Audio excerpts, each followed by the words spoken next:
Ndabashuhuje bene data, inshuti mwese, abavandimwe, abankurikiye hano kuri Pure Gold TV, mwese ndabashuhuje mu izina rya Yesu, kandi mwese mbaha ikaze kuri iki kiganiro cyacu cyo kugira ngo dufatanye ijambo ry'umunsi twahawe n'Imana Data wa twese.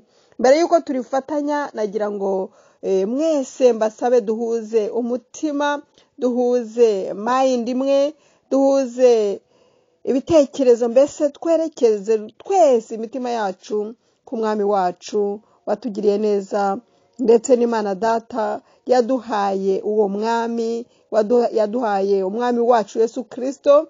Mu izina rye muzi ko ariho dukirizwa kandi tubonera imigisha yose. Reka dusenge. Mana Data ushobora byose, udukunda urukundo ruhebuje, turagushimye ko waduhaye umukiza, kaduha umwami, kaduha umucunguzi.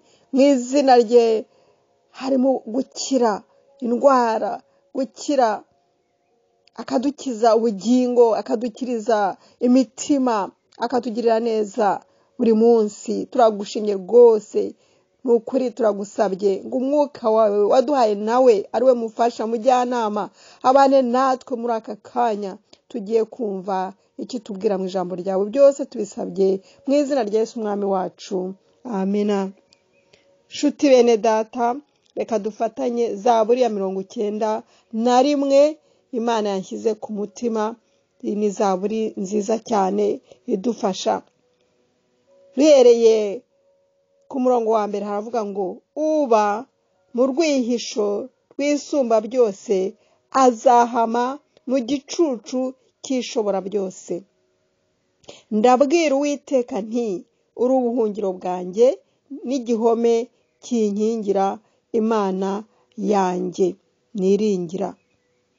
Aya magambo ni amagambo meza cyane. Umwanditsi w'iyi Zaburi yaravuze ati uba mu rwihisho rw'isumba byose azahama mu gicucu cy'ishobora byose. Imana yacu ni isumba byose, Imana twizeye. Ndabwira abayizera, abemeye kwizera Imana yaremye ijuru n'isi, Imana itari ikigirwamana, Imana irema, Imana idufasha.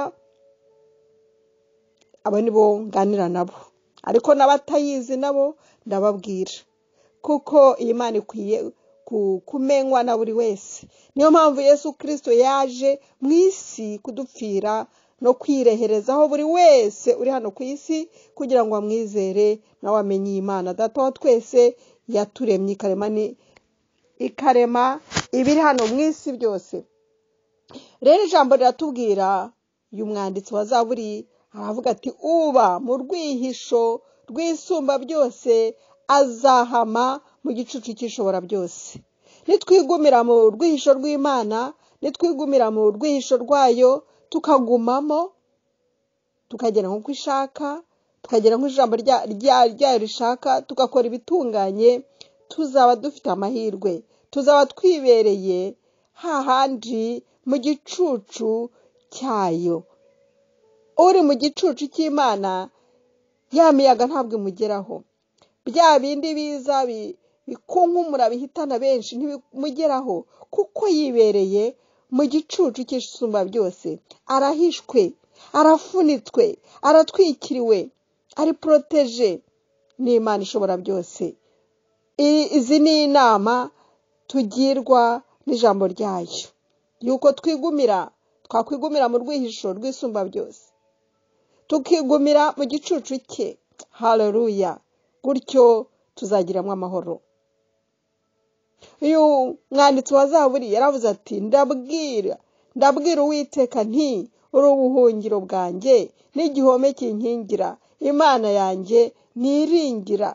Aha ni nko gushima, navuga nti ni nk'igisigo yasigiraga Imana ayishimira, avuga ati ndakubwira ko uri ubuhungiro bwanjye kandi ukaba n'igihome kinkingira, uri Imana yanjye niringira.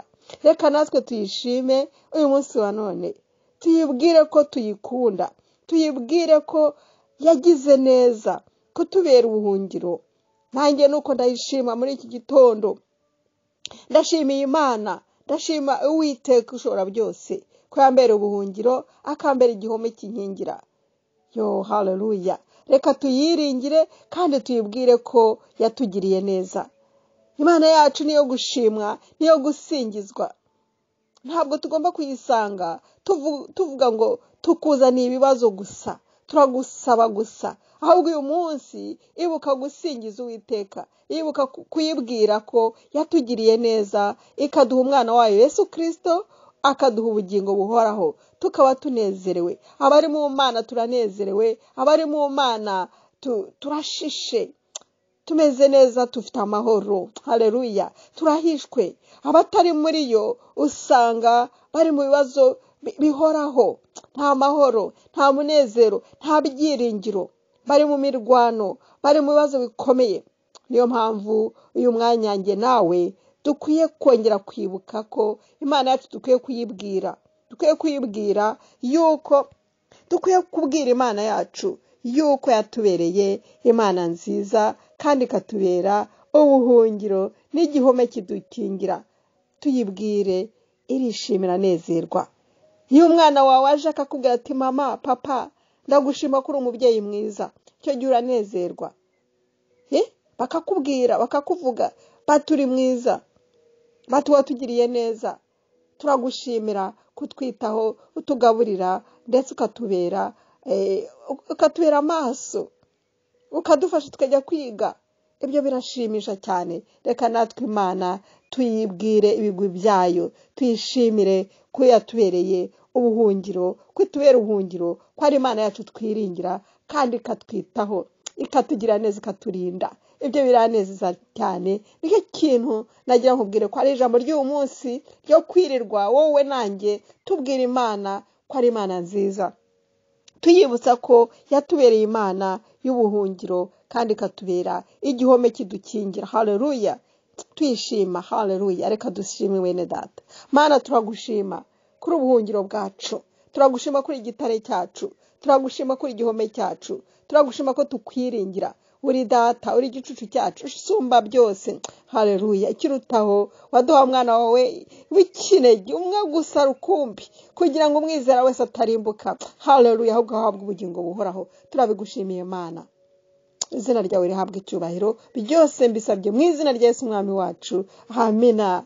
Bene data bakundwa, inshuti zanjye duhurira hano kuri Pure Gold TV, mbasabiye umugisha. Namwe ndashaka kubabwira ko muri abagaciro, muri abagaciro gakomeye, kuko turi kumwe ku murimo, turi kumwe mu masengesho. Reka dukomeze dushime Imana yacu. Mbifurije mwese umunsi mwiza, weekend ibabere nziza, kandi ndashaka kubabwira ko mbakunda, ndabakunda, muri abagaciro gakomeye. Imana ikomeze ibagirire neza. Turi kumwe muri byose. Be blessed. Mwari kumwe na Jose. Tuzakomeza ubutaha dushimiye Imana yacu, tuyisingiza, tuyibwira ko ari nziza.